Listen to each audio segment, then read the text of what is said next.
Don't cross the red line. Yeah. Oh, this is serious. Okay. Rabbi Anthony, look, this is serious. Efter halt to take off a second.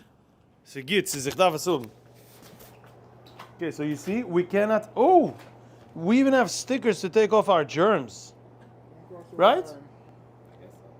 So we are in a small red line that we can come into, which is also a whole deal. Like we made it in. The Kodesh Kudushim. How do you say Kodesh Kudushim in Yiddish? And then look what you have, these pressurized, special, sterilized, different kind of rooms. Look at that They room. give it over from inside to outside, special passing. And it's a special box that they pass by the, what are they called? It's called a pass-through. So we put the meds in. To put the meds in and out.